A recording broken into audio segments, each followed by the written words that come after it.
All right. Yes, we are live here with Anna, and actually we're going to talk some about how she grew her agency and everything. She's the owner of pronounce it Piccolo Marketing. Yeah. All right, and actually, let me go ahead and put her name up, and I want to thank her for joining. And actually, before we get into the interview, talking about scaling our agencies and social media and everything, I wanted to actually ask her about her dogs, because I know she has I think several dogs. So I just like for you to two dogs. So can you hear? I cannot hear them, but okay.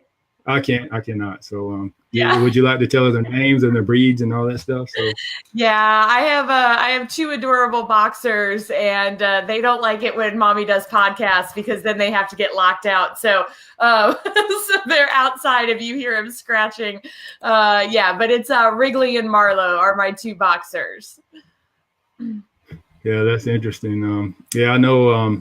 I guess somehow I figured out, I think we were talking or something, and she said, she's like, I'll be at home, for this interview. And she said, I have two dogs that, the only thing that are keeping me company now. So, they're my office mates. I think they do a good job of keeping me.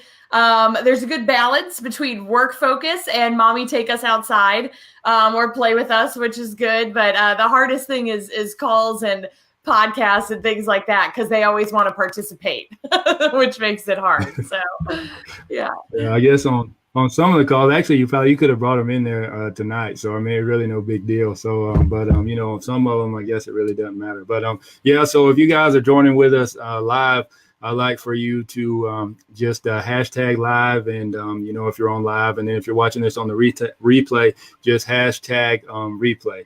So actually, the first question I have for you tonight, Anna, is actually, how did you begin? I mean, what's your story as far as how did you even get into social media marketing? Because I think, I guess let's debrief. Actually, we met each other at a Ty Lopez mastermind, which has been some time ago now. So, she was actually telling me her story as far as, I think you were unemployed at the time, or you can go ahead and take over. So you can go ahead. You can tell the rest. That'd be great. Yeah. I was started working when I was 16 in restaurants, and did that until I was about 22. I started doing private club management, and then when I was about 28, decided that I didn't want to keep doing that for the rest of my career. You can only kind of go so far in private club management. So I was always really passionate about marketing. And so I left the private club world and started taking some contract gigs in digital marketing, learned how to work remotely and with project management systems. But I waited a little too long to get another real job, and ended up on unemployment, and kind of said, I've always wanted to start my own company, and if I'm going to do it, this is the time to do it. It's, the least amount of risk. I'm already out here. I might as well try. And in Nashville at the time, this has been almost 5 years ago now, there weren't a lot of companies doing comprehensive outsourced marketing. So, we do social media, but we also do SEO and email and websites and that kind of thing. So I just kind of made it up. I was like, this is the thing I do now. I have a company, and it was wonderful. People started hiring me, and we've grown since then. So we, went from being just me, and now we have a big team. So that's kind of how I got started. It was sort of a combination of forces in the universe, and then just sort of seeing that opportunity. Yeah, that's pretty interesting. And as far as I guess if you had a number one thing that you would tell, people starting out, because actually, a lot of people that will come to my Facebook group, because actually we're live here in my Facebook group. So a lot of people that will actually come here, they're actually starting out in their agency. So I guess as far as one particular goal or one particular thing that, you would tell them to, what's one particular important thing that they need to do as far as starting out in their agency? Yeah. So can I have two? Oh, that's fine. Just you can have 30 or 40 if you want to. I can't rank them, so you're gonna get both. Okay. The number one piece of advice that I got before I started my agency, which has made, I can't even tell you the difference it's made in growing a business, is get paid up front. So a lot of people come from like a corporate background where they're used to like a net 30 or a net 60 pay. And they're like, oh yeah, I'm going to do all this work and then I'm going to send you an invoice and then like, you're going to pay me. When you're just starting out as an independent, like you just can't afford that. So when I went to start the company, I interviewed a lot of different people and they were all like, gosh, I wish. Like cash flow is the hardest thing for me, especially because when you're independent, if you don't have the payment system already set up from the beginning, it puts you in a negative light where you have to be like a bill collector. And it's really hard to be both. It's hard to be like a positive strategist and social media account manager, like, oh yeah, I'm going to take care of your business and grow it, but then have to go back and be like, except you haven't paid me and now I got to call you 5 times and try to collect. So we built in from day one to our contract, you have to pay up front. Every month you pay up front. And if if something happens or whatever, and there's reimbursement, just get it tailored up front. And I have never had a single person like balk at that. Some people have asked me why do I have to pay you up front? And I go, because it's a monthly retainer and I can't repossess it. It's not like a car where if you don't make a payment, I get to take back that tweet. Like you can't repossess, the digital. And a lot of what we do is it's strategy and it's development of like content. And, you can't repossess an Instagram post and like, you really can't possess all of the, the audience you built for them and the, just the concept behind the campaign itself. Like if they don't pay for that, they're just going to use it. So number one is get paid up front, make it part of your contract, done deal. The second thing, and this is something that I learned along the way as I was growing, and it's really what's helped me scale, is everything that you're doing now, turn it into a scalable, teachable system. So what seems completely commonplace to you is not going to be the same way that everyone does it, especially when it comes to social media. So like there are maybe 8 to 10 steps to create social media on a monthly basis. And when I started bringing people in, I realized that they were never going to do it the same way. So I had to create a project management system. We use Asana. So we use it's a free version. Still 4.5 years in, we're using the free version, but I created templates. When I'm doing work, rather than trying to figure out how I'm going to teach someone later, I just video record it. So I just video record the screen, I narrate what I'm doing, and then I turn it into subtasks or instructions. So when someone comes in for the first time, I'm not having to stop what I'm doing and individually train each person. And I'm not having to go back and go, well, I wonder if they did it up to my standard. Like there's a very clear instruction on how to do every single thing within my business. So that's the other thing. It's hard to go back. If you don't do that from the beginning, when you're ready and busy enough to hire help, it's going to be harder to stop and go back and train them. If you just start recording what you're doing now, by the time you get to the point that you're hiring someone, it's going to be a lot easier. Yeah, that's an interesting point. I know as far as this training and everything, actually I have 2 points, but we're going to touch on, I guess, the system aspect of it, because actually I'm in a mentorship program now. I don't know if you've heard of it or not, but actually it's Rob Quinn, which is one of the reasons why I'm actually started to do these, interviews. You always need somebody to just push you, kind of like a mentor or something, behind you. So, and I guess as far as the systems, he's actually telling us to do that now, where everything that he does online, and actually I've been following the guy out of Tampa, Florida as well, Travis Stevenson, and he owns, the development company, actually a software, kind of like ManyChat, a bot software company. And he does that as well. Like every time he builds out a campaign, he actually records it, and then he actually repurposes it and puts it in, the training area and all that stuff. So, I mean, that's actually smart and all, along the same lines as, what we're learning and doing now. So, I mean, that's good to know. So, yeah, so you agency owners out there, make sure that you record everything. I mean, even if if you think it's insignificant and irrelevant, just do it anyway. Document what you're doing. We have one rule in the company, because it's not just me. That's the other thing. The bigger your company gets, other people in your company that work for you should be making systems and templates. I make some of them right now, but most of them are being made by the team at this point. Like we have a rule. If it will happen in our company's history, if this will have to happen more than once, it's now a template, period. So like if you're doing something and you're like, I think we're going to do this again in the future, you need to be thinking the way you're doing it as like, okay, this is going to be a template. So, we launched a new client about a week and a half ago. We're building out we're testing out some new landing pages and funnels. And as we're doing the funnels, I'm like, okay, these are all templates. So, this is a new funnel system that we're testing, and I'm building it from scratch. And the whole time I'm going, okay, I'm going to record a video. This is what you edit. These are the forms you fill out, so on and so forth. And then it just, the next time we do it, it'll take half the time. Yeah, that's a good idea. Make sure, once you get, develop your team, make sure, you're telling your team to do what you do. So, I mean, it's kind of just passing information down from, one to another. Then it kind of expands. And actually, that's pretty much along the same lines as what we're trying to do in our groups as well. Is once we get our, because obviously our groups are just starting out. So once we get people in our groups, because right now it's just us. So we're trying to actually, use other people in our groups to expand and do training videos and all that stuff. So, right. I mean, that's pretty interesting.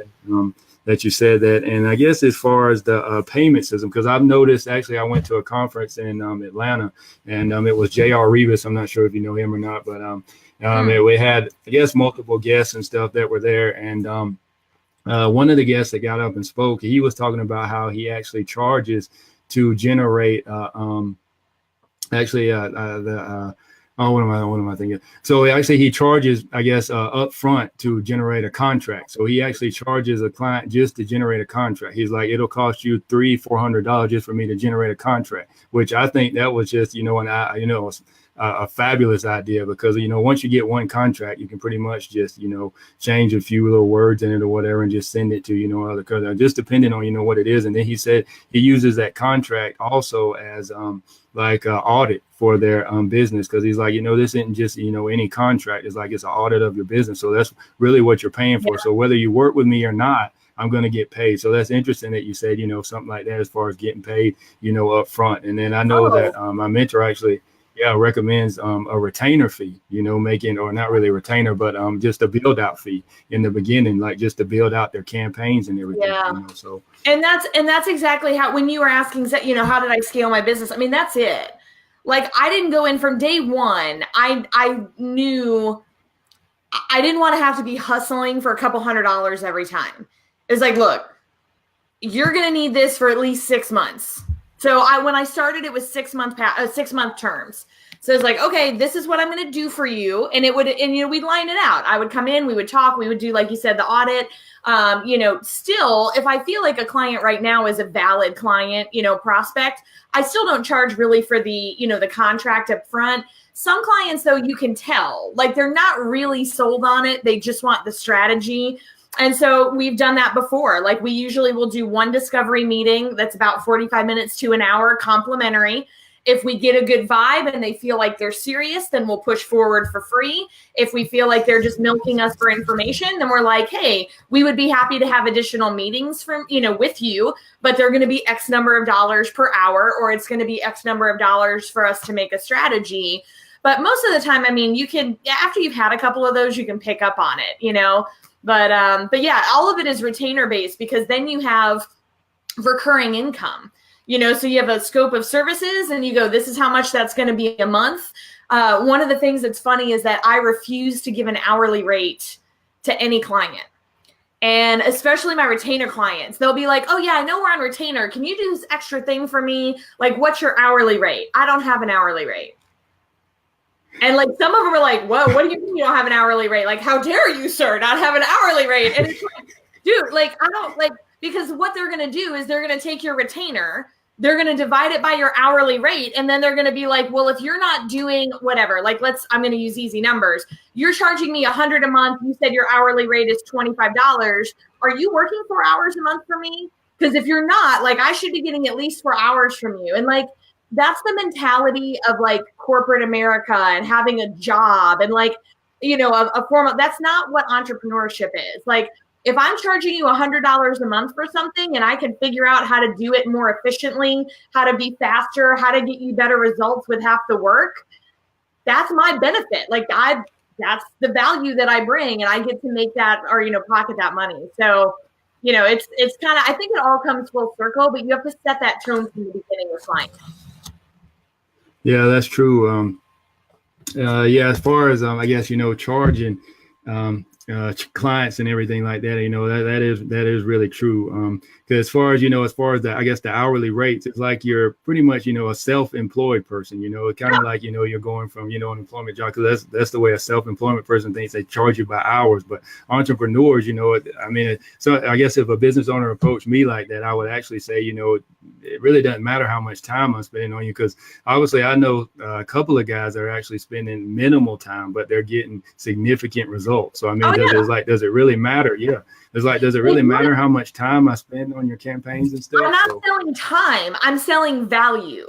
And that's a hard thing, because when you first start out, I'm going to be honest, Mike, you and I had a conversation about this, I believe, at that first Ty Lopez mastermind. And it's like, look, when I first started out, I was on unemployment.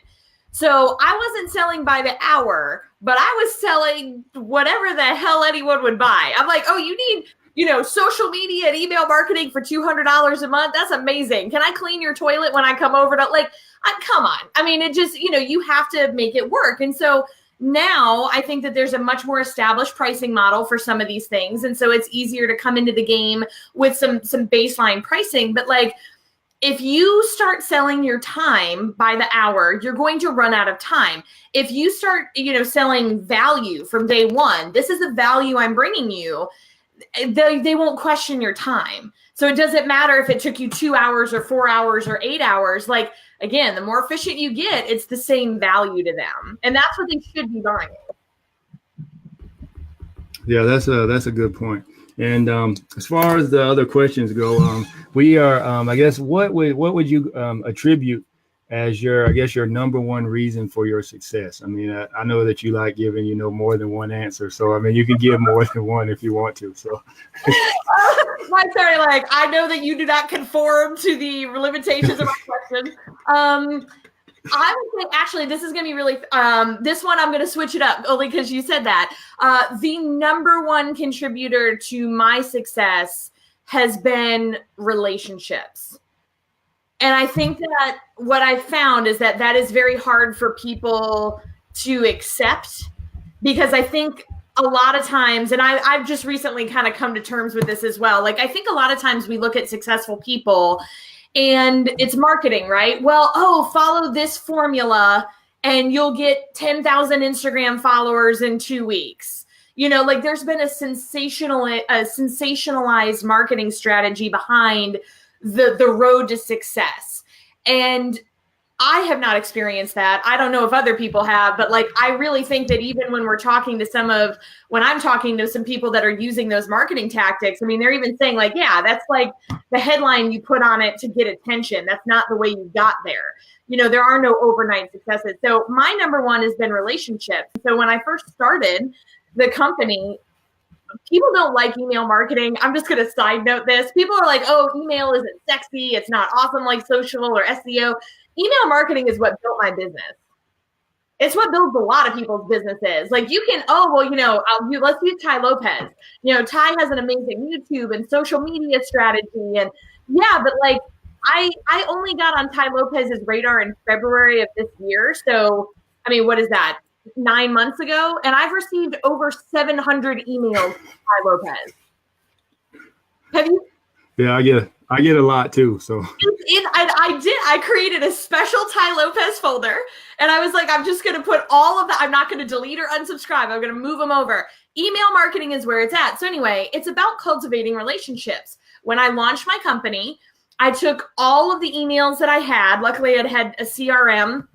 I'd collected that for a while in my corporate career. I had one, and I sent an email out to everybody that I knew. And I said, hey, not salesy, just wanted to give you an update. I'm no longer with this company. I have started my own marketing company agency. If you know anyone who's looking for this kind of support at small business or, introductory level, please give them my information. I mean, that in the first 6 months, I had 17 clients. I had so many clients I had to hire help and lose some clients that weren't the right fit for me anymore.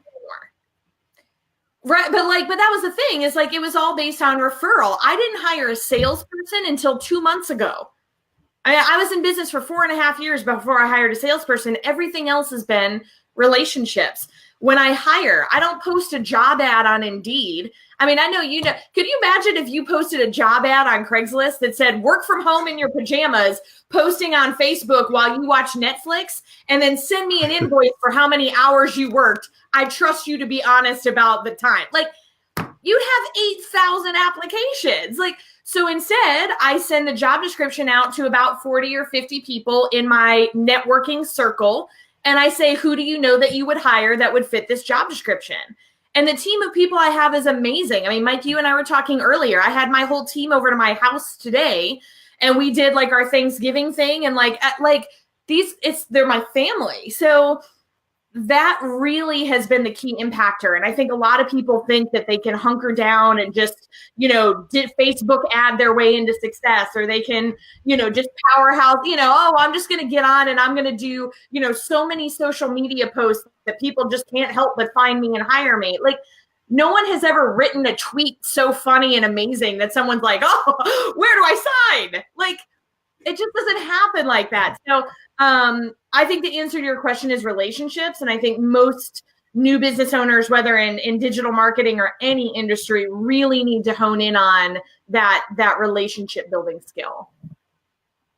Yeah, that's pretty interesting. You said that because we're always talking about, your net worth is your net worth. So I know Ty Lopez is big. That's actually one reason why I'm on this interview with you right now is because we were networking with each other, building relationships. So and then I guess a lot of people don't look at email marketing. Actually, my wife and I just had a conversation about this this morning. And, I guess because I'm trying to build my Facebook side, and she was like, well, do you have any plans to, if Facebook shuts down, what are you going to do? As far as are you trying to build your email list as well, which is smart, and I'm trying, actually we are leading people to landing pages and all that stuff. So actually, I still am trying to build a list, but a lot of people aren't focusing on email anymore. They're saying email is dead. And I think I actually ended up getting into Ty Lopez.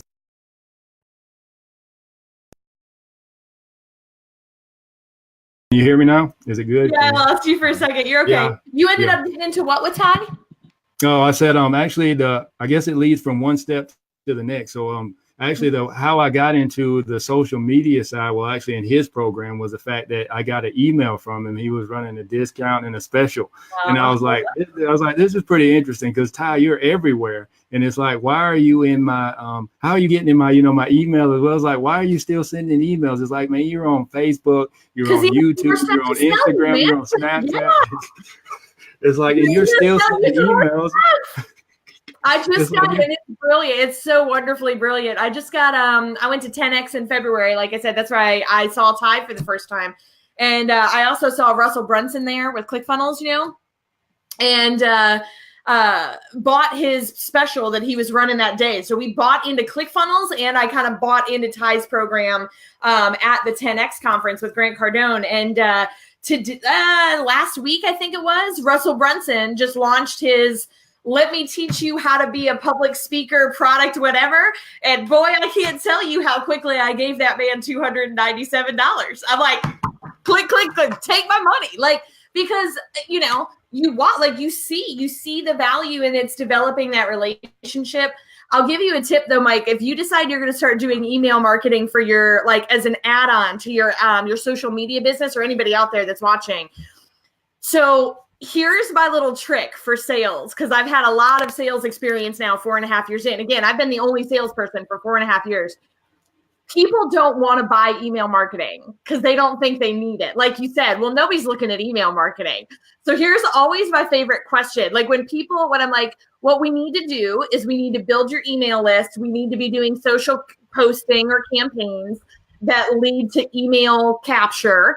And then we need to take your emails and send them regular emails once a month or whatever. And we can do that. And they're like, I hate those things.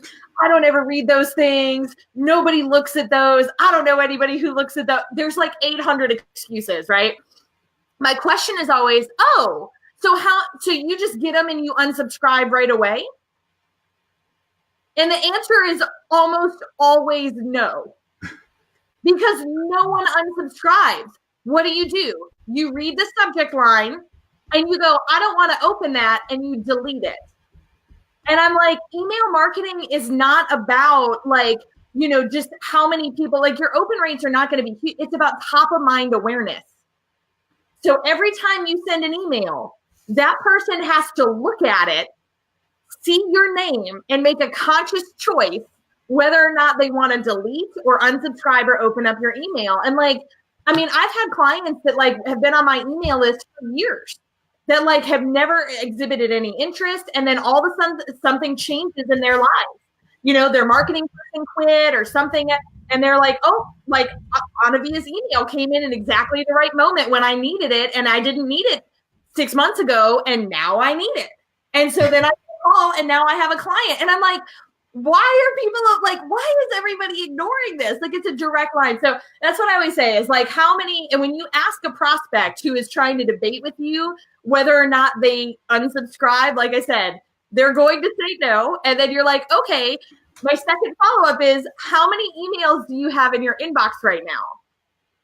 So like, I usually have maybe 10 to 20 because I'm one of those horrible type A personalities. It's like, it has to be clean. But most people, thousands of emails in their inbox because they don't ever delete them. So like they don't unsubscribe and they don't delete. And then when they're scrolling through trying to find the email that their team member sent them, how many times do they see your name pop up because they keep getting your emails and they're not? It's just top of mind awareness. So anyway, if you're trying to sell email marketing, that's that's the reverse psychology or the flip question. You don't want it? How often do you unsubscribe? Anyway.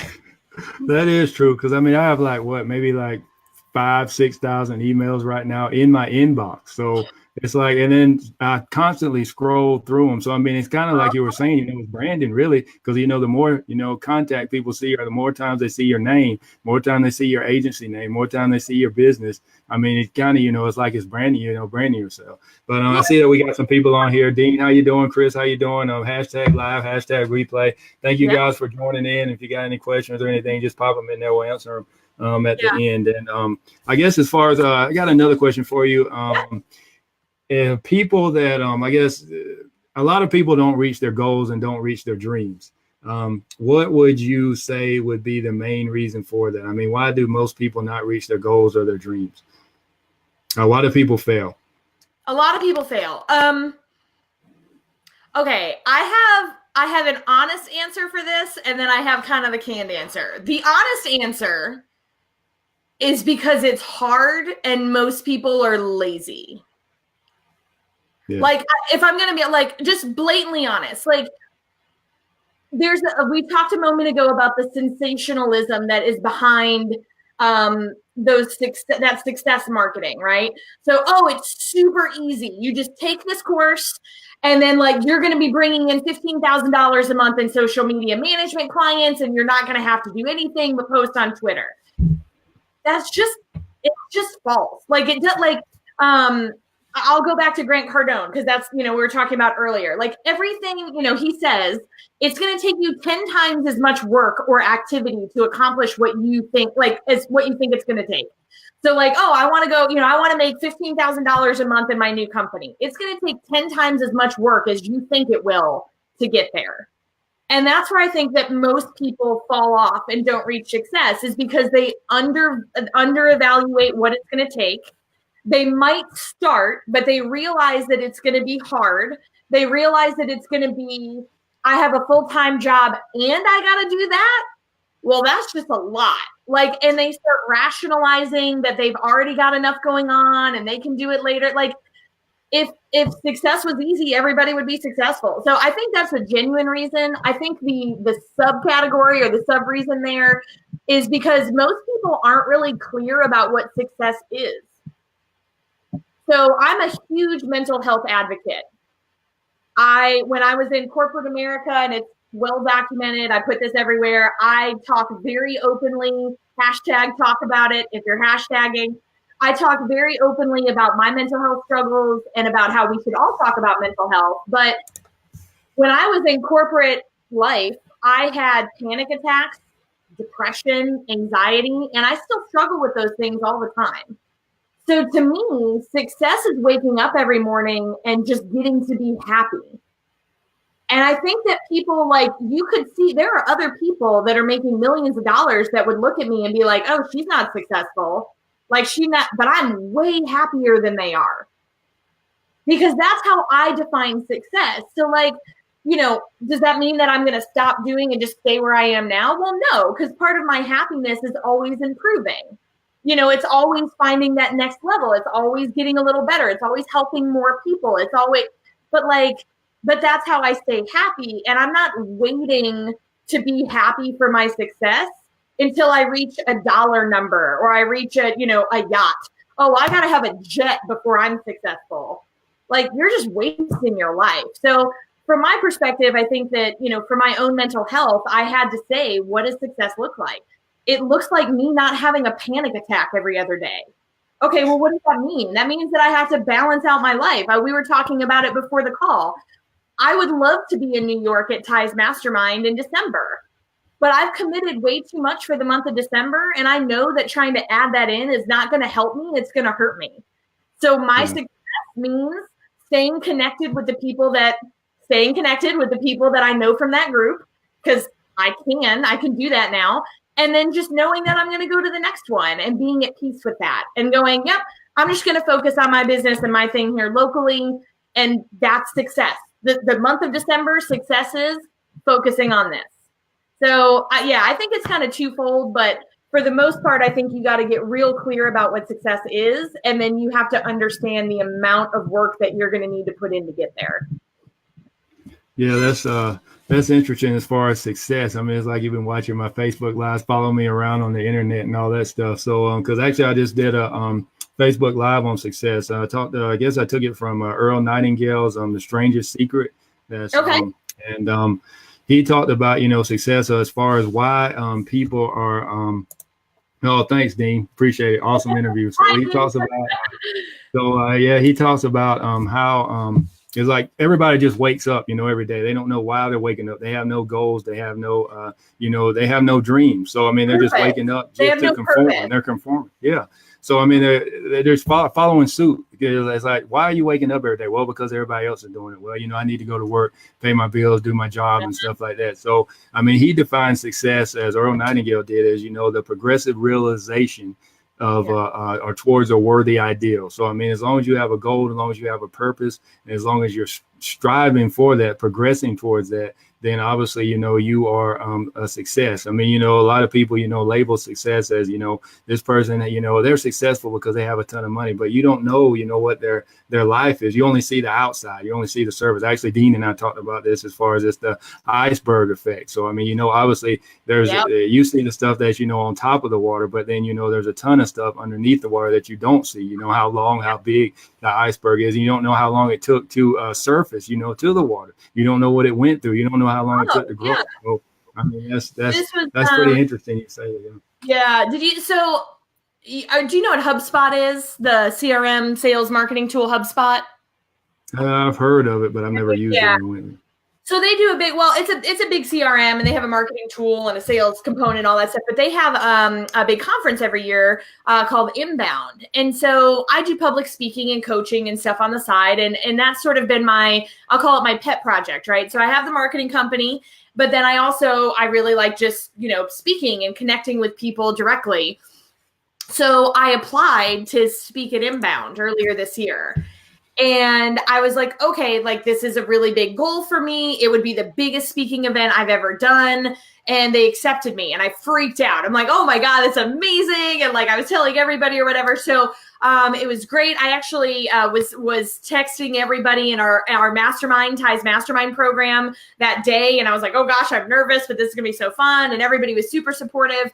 Well, that day was amazing. Like, it just was such a high to be at the tip of the proverbial iceberg, right? I got on the plane to go back the next day to fly from Boston back to Nashville, where I live.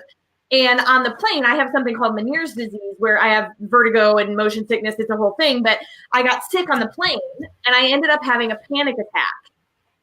Like, on the plane, through the airport, like, to my car. And it was terrible. And I remember sitting there thinking, it's real weird when I don't know how other people have panic attacks, but when I have them, I have kind of two voices in my head. I have the voice that's freaking out, and I have this other rational voice that's like, there's nothing wrong with you. Why are you upset? Calm down. But this voice over here was going, yesterday you made a huge stink on social media about how awesome it was to be at the tip of the iceberg. Because that's what we share. What we share online is the best version of ourselves. It's the tip of the iceberg, right?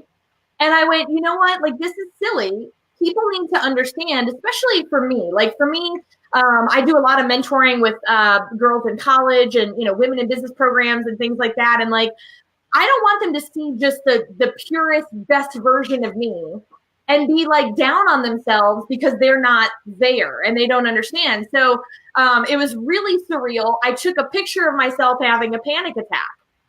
And a couple days later, I posted the two photos, me on stage at HubSpot's Inbound and then me having a panic attack. And I did this whole post about how there's a lot more under that, that iceberg. And like, there's so much that goes into those highest moments of achievement and success.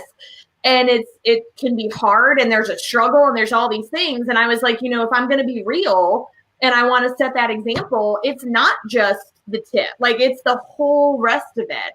And so there were a lot of people that, posted about, I get panic attacks too, and I have anxiety, and thank you for sharing. And like, I didn't do it to be noble. I did it because it's real. And I think that's what you're kind of hinting at, Mike, is like, as business owners, especially, we start to get into this thing where it's like, we kind of feel alone and we kind of feel like the only thing we should be talking about or showing one another is those highest moments of success. But then we're all alone and sad and anxietal and upset. It's like, no, just like, let's all share and realize that like we can grow bigger, faster if we're real about it, Yeah, I mean, that's good you said that, because I know actually somebody hit me up in my inbox the other day and is like, why are you doing all these interviews and these Facebook Lives? And they said, are you trying to be a guru or something? I was like, no, I'm not trying to be a guru. If you look at my group, I mean, pretty much I'm telling you that 0 clients to, thousands of clients. That's my goal. So really, I'm going, from $0 to, thousands of dollars. So, I mean, I just want people, to pretty much, I just want to document my journey, because I still do work a 9-to-5 job. And I don't have, a paying client right now, because I've had 3 or 4 free trial clients. So, I mean, that's the thing. So, I mean, this is my, I guess my bottom of the iceberg. So, I want to document this, so pretty much, everybody will follow me and, just pretty much, this is how I built my agency from the ground level up. And I have it, documented. And I guess we just read a book in our program or whatever that it's the name of the book is Still Like an Artist. And it pretty much has, it's 2 lines. Like if you draw 2 lines on the page or, a piece of paper, which I can't share my screen, so I would actually draw lines. But so if you draw 2 lines, people, you look at that and you say, how many lines are there? And most people will say 2 lines, but really it's not just 2. You see 2 lines, but then there's a space in the middle of those 2 lines. So it's the space that is actually, that important that, because you have, I guess, the bottom level and then you have the top level, but then you have the space in between. It's like what you do with that space. I mean, it's kind of like your life. I mean, you're born and you're dead. So, I mean, it's like, what are you doing in between? The time that, you're born and that you're dead. It's the time in between that really matters, and not the fact. Because I mean, once you're born, I mean, you can do stuff. I mean, but I mean, you're a little baby, you got to learn, you got to do all that. But once you're dead, that's it, So I mean, it's up until, it's that space in between, when you're born and when you're just, I guess the iceberg effect, you can take it, I guess different ways and different, you can spin it all kind of ways and stuff like that. But that's pretty interesting that you touched on that. So. Well, and again, I think that you just got to keep bringing it up. We got to keep telling people, you got to keep talking about it, because otherwise it just, otherwise people just glance at social media and they go, oh, wow, well, that person has a really great life and I don't. And it makes you feel like you can't get there, but like 4.5 years ago, I was on unemployment, and now I'm like, okay. And I'm very open, but like, I should be crossing over the $500,000 mark with sales, and so it's like, when I say shit, like by the end of the year, like that's what we're on track to do. So it's like, 4.5 years, you go from unemployment to $500,000, like you can do that, but you're going to work your ass off for it. Like, you know, and like it's going to be hard. It's going to be rocky. There's a whole lot of stuff between those two lines, you know, but you can do it if if you really dedicate yourself to it. Yeah, that's true. And I got one more question for you. Well, actually two more, but this is, so if you were going to start over, how would you start over? I know you told us a little bit about how you began and all that stuff. If you were to start over right now, I mean, what would you do knowing what you know now? You are very perceptive. Okay. So it's really funny that you're asking this question because this is what we've been working on internally for the past 3 months. So, what I've decided literally last month, what month is it? November. Yeah, it's November. Flying with the holidays. The joys of being an entrepreneur. You don't even need to know the months anymore. So. Ever. People are like, the other day I was complaining to my boyfriend. I'm like, why didn't the mail come today? And he's like, it's a holiday. It's Veterans Day. And I was like, what? Oh, there's holidays. I forgot that there are holidays. I like all of the days are the same. Anyway, it's November. Thank you, comment from viewer. So anyway, last month we were having this conversation and we were kind of getting to the point with the scalability of my business where like, I want to go from, you're talking about lines, right? Unemployment, let's say $500,000. What all of my mentors have told me is that the sort of next level up is $1 million. So they're like, it's really challenging from 0 to 500,000. There is a little bit of a challenge, but not as much between 500 and $1 million. And then the next line up from there, I think they said is like 3 million or something like that, because it's just scalability and operational function. So I really want to get to $1 million. And so we were talking about if I were to, exactly what you just said, if I were to start the company now, knowing what I know, would I start the same company? My answer is no. But my reason is because what I did is what I think a lot of people do. They just sort of start taking all the business they can take. Like I told you earlier, right? Can I clean your toilet while I'm there? And what I've done is I've built myself into an agency where we've got 35 or 40 clients and none of them are in the same industry. Two of them are in the same industry. Everybody else is totally different. And it's really hard to scale that way because you have to know as an agency enough about every single one of those industries to be effective with marketing. And like, we just can't, like, I remember I told you I got to 17 clients and I had to hire help and cut back some because come on, like your brain can't effectively do 17 completely different marketing strategies in different industries. So now, knowing what I know, and this is what we're doing the end of this year, which is why I'm focused on in December, and then into next year, is we are picking one vertical. So we're saying it's the one that I mentioned. You know, we've got a couple of clients that are franchises in disaster restoration, which is really funny because like when you look at me, you're not like, oh, she clearly is an expert on disaster restoration, but we know quite a bit about it. And my client was laughing the other day. He's like, I'm pretty sure I could put you on a job site and you'd be able to close the deal. And I'm like, probably could.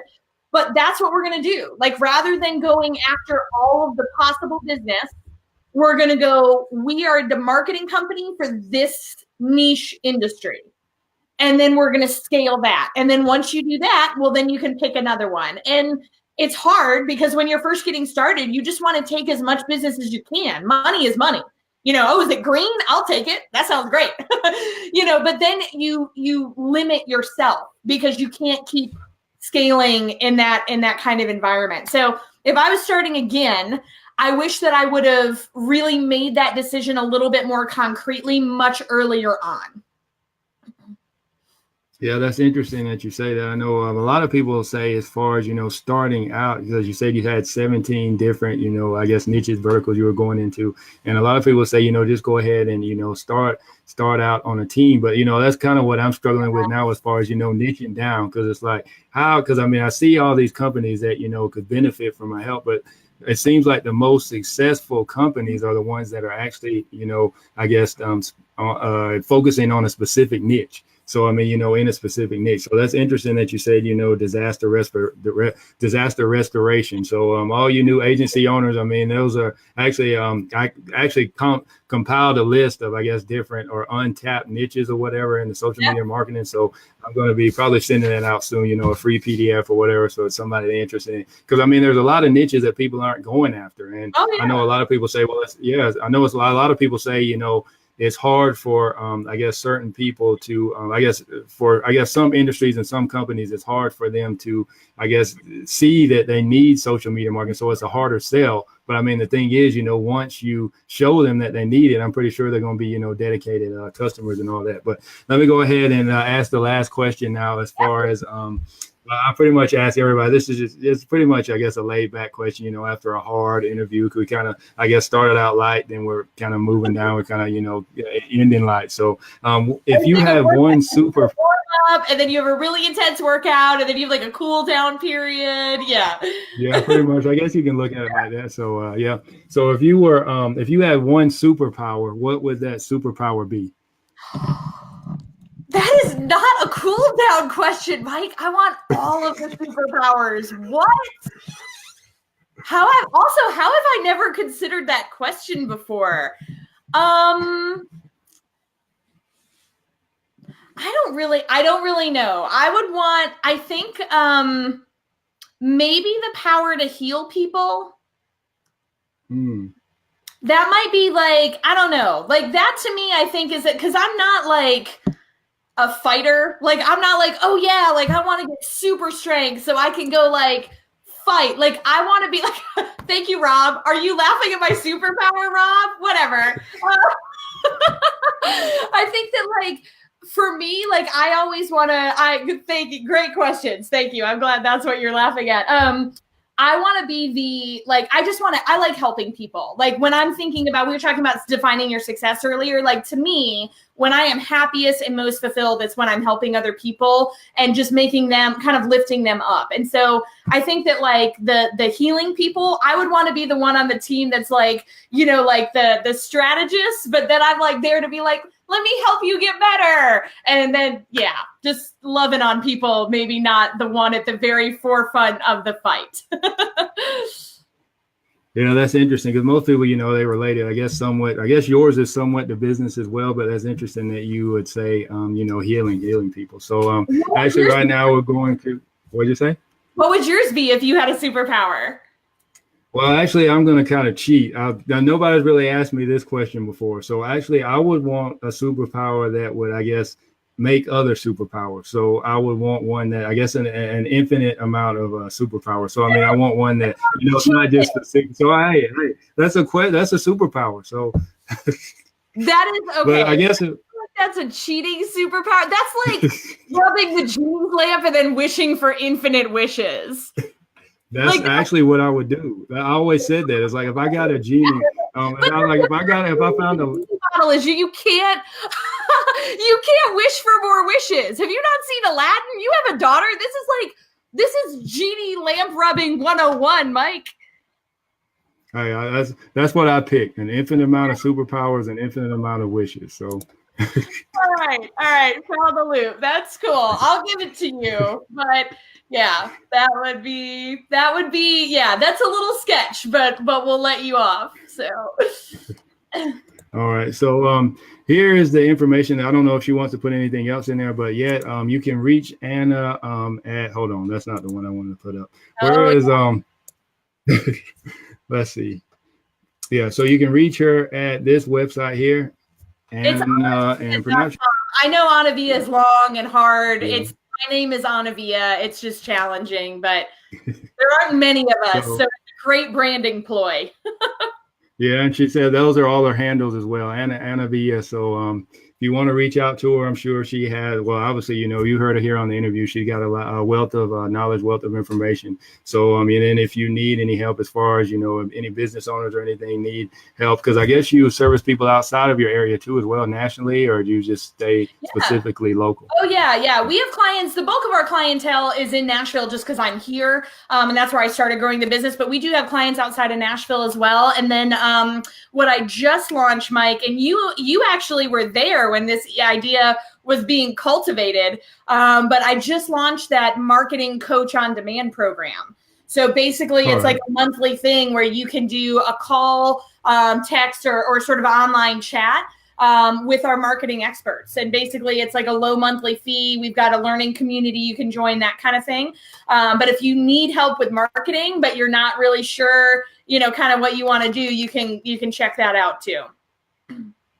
All right. Well, thanks so much for joining us today here in my group. And we hope you all have a wonderful night, and we will be back sometime soon. All right. You guys have a good one, and you too as well. Thanks. All right.